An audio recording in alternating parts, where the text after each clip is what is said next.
안녕하세요. 상식이 돈이 되는 지식 스쿨 크리스티입니다. 최근 영국 프리미어리그에서 좋은 활약을 펼치고 있는 손흥민 선수. 여러분 모두 알고 계시지 않으신가요?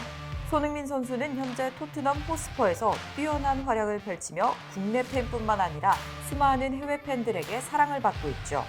그런데 지난 4월 손흥민 선수가 축구장이 아닌 다른 곳에서의 활동으로 해외 팬들에게 큰 관심을 받았는데요. 그 활동은 바로 해병대 훈련소에 입소해 3주간 기초군사훈련을 받은 것입니다. 손흥민 선수는 심지어 기초군사훈련 성적 1등을 거두며 선수 생활뿐만 아니라 군인으로도 월드클래스임을 보여줬는데요. 손흥민의 훈련 사진들은 국내 언론과 외신에도 공개되며 수많은 해외 팬들의 뜨거운 주목을 받았죠. 특히 토트넘 팬들 사이에서는 군복을 입고 어깨에 총을 맨 사진을 보며 대체적으로 놀랍다는 반응이었는데, 손흥민 선수의 한 팬은 총을 메고 사격 훈련을 마친 손흥민 선수의 사진을 보고 골 결정력이 더 좋아지겠네라는 재밌는 반응들도 보였습니다.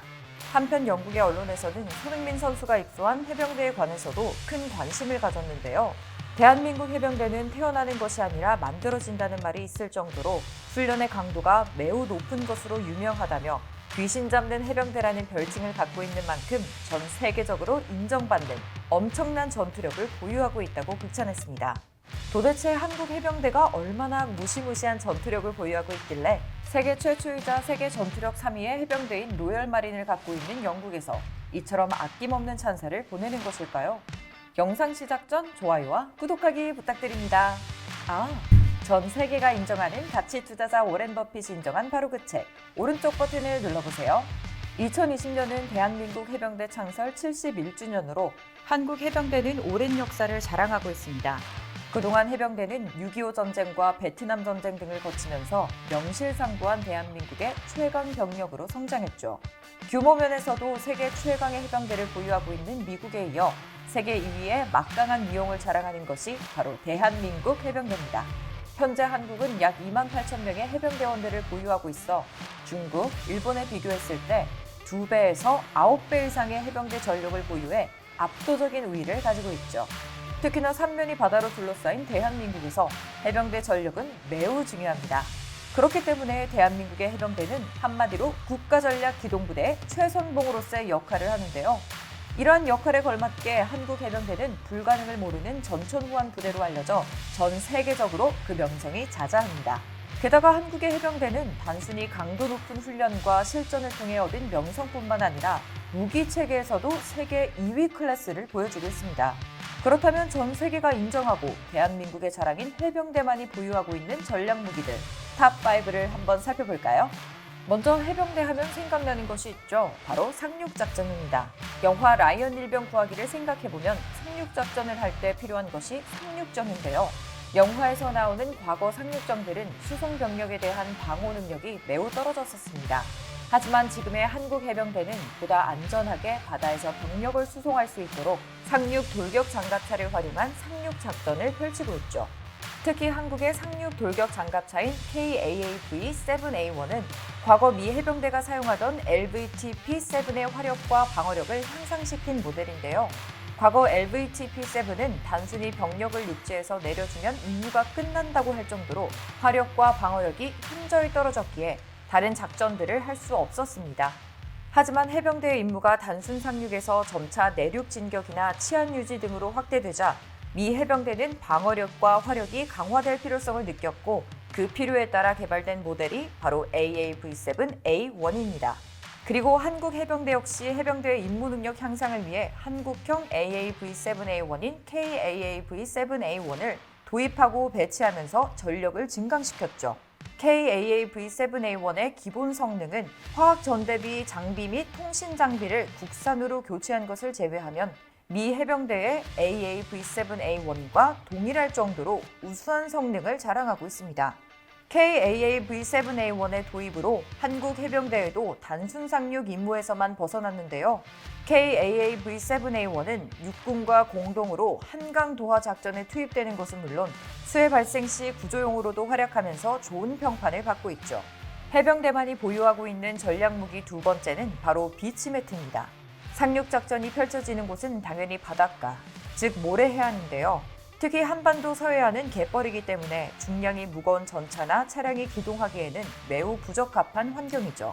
따라서 이런 중장비들의 기동로를 확보할 필요가 있는데 그 임무를 수행하는 무기가 비치매트입니다.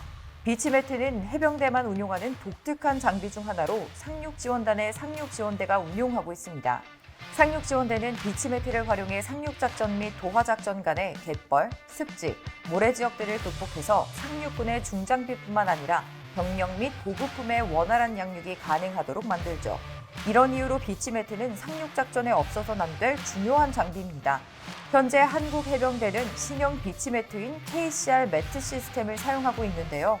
이 시스템은 사람이 직접 비치매트를 까는 구형 시스템에 비해 차량과 기계를 이용해 설치 및 철거가 용이하기 때문에 운용의 편의성과 정확도가 상승했습니다. 또한 최대 개설 능력도 비약적으로 향상돼 한국 해병대의 상륙 능력을 한 단계 끌어올렸다는 평가를 받고 있죠. 다음으로 한국 해병대의 히든카드로 불리는 세 번째 무기, 바로 비공 70mm 유도 로켓입니다. 비공은 수많은 나라, 특히 미국에서조차 탐내고 있는 무기입니다. 2000년 10월 예멘에 정박 중이던 미 해군 구축함인 콜함이 아주 큰 코를 다치는 사건이 발생합니다. 소형 보트가 자살 돌격 테러를 감행해 콜함이 큰 쾌를 입게 되는데요. 이를 계기로 미 해군은 한 발에 수천만 원에 육박하는 대한미사일로 대응하기 애매한 저가치 표적, 즉 싸구려 표적에 대응하기 위한 무기 시스템을 개발하기 시작합니다.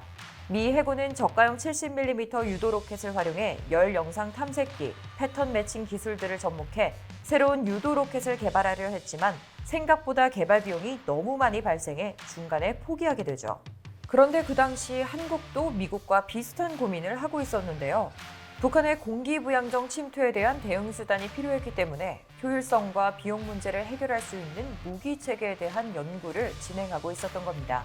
여기서 한국은 미국처럼 포기하지 않고 한국 특유의 끈질긴 집념을 통해 결국 비공 독자 개발에 성공합니다.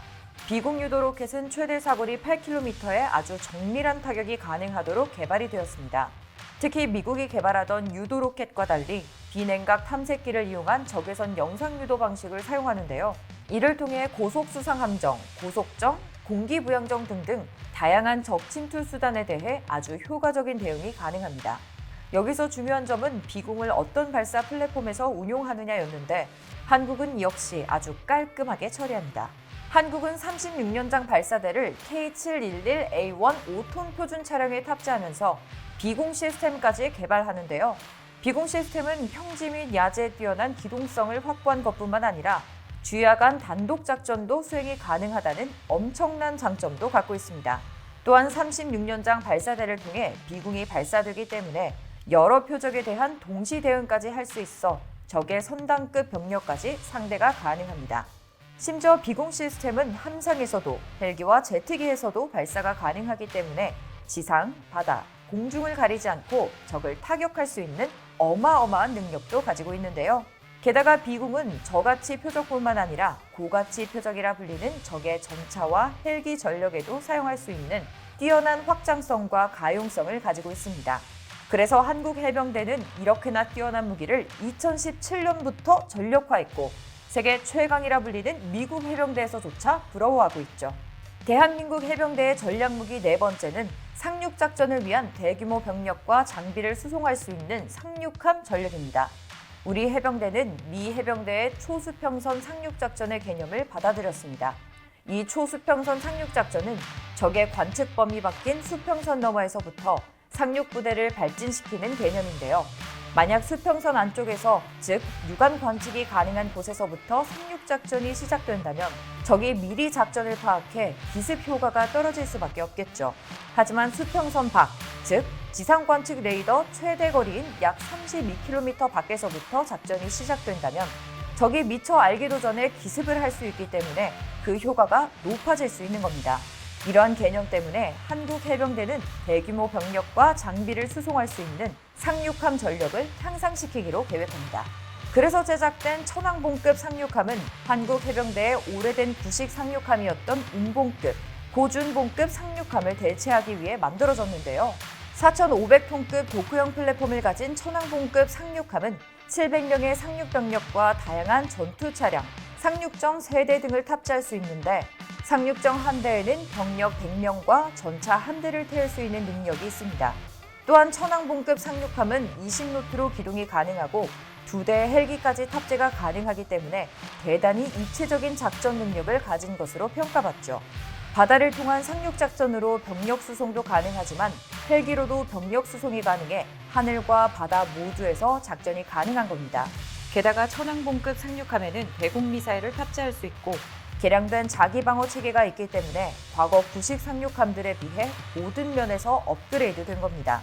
이렇게 훌륭한 성능을 보여주는 천왕봉급 상륙함이 있더라도 사실 한국 해병대는 세계 2위 수준의 높은 전투력에 비해 여전히 상륙함 전력이 부족한 것도 사실이었는데요.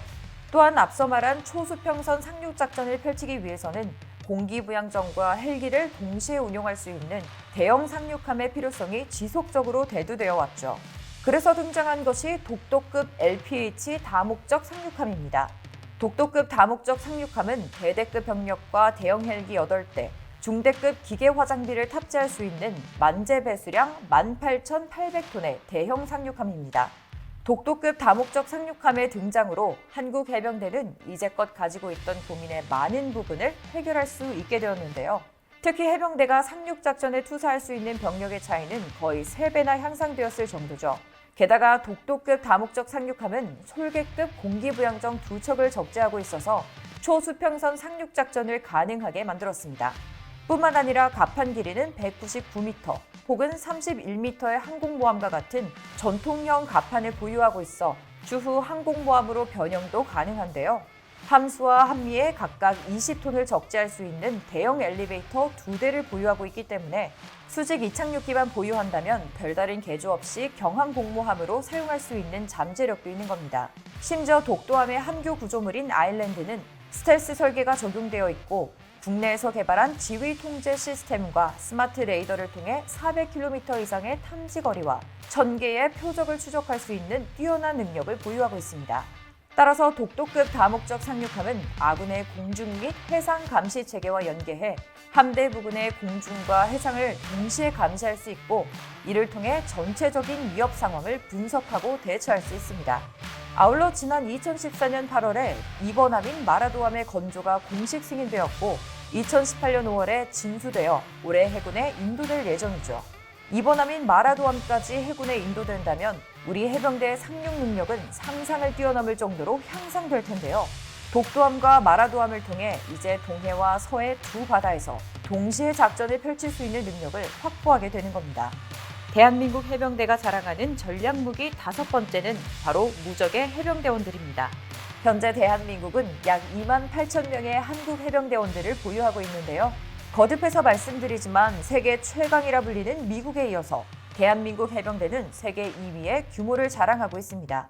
특히 우리 해병대가 강도 높은 훈련으로 남다른 전투력을 자랑한다는 것은 이미 전 세계가 다 아는 사실이죠. 한국 해병대와 자주 합동훈련을 하는 미국 해병대 관계자들도 한국 해병대의 전투력을 인정하고 매우 높게 평가하고 있습니다.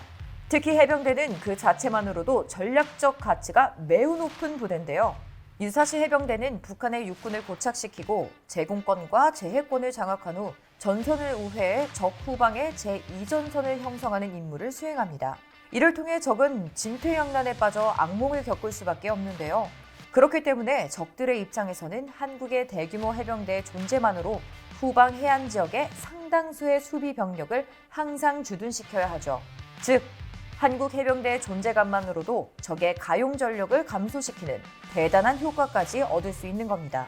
비록 지금까지 한국 해병대의 상륙 병력 투사 능력은 그 규모에 비해 아쉬웠었지만 앞서 언급한 것처럼 신형 상륙함과 첨단 무기들을 지속적으로 개발 배치하면서 이제는 미 해병대만이 가능했던 초수평선 상륙작전이 가능할 정도로 대한민국 해병대의 전력은 지속적으로 발전하고 있습니다. 한마디로 해병대가 적극적으로 구조적 문제를 탈피하려는 노력까지 하고 있는 거죠. 여러분도 우리 대한민국 해병대가 앞으로도 항상 대한민국 안보 최선봉에서는 세계 최강의 전략기동부대로서 그 역할을 충실히 수행해 그 위상을 전 세계에 더욱 떨칠 것이라고 생각하시지 않나요? 이와 관련된 여러분의 다양한 의견 댓글로 남겨주시면 감사하겠습니다. 혹시 주식하시나요? 세계 1위 투자가 워렌 버핏도 극찬한 한국의 급등 종목 발굴 사이트 다트. 궁금하지 않으신가요? 이 책 한 권이면 왜 급등 종목이 나오는지 완벽히 파악할 수 있다. 오른쪽 버튼을 클릭해주세요. 안녕! 이상스쿨 주식을 모르면 이상스쿨 주식 모르니 이상스쿨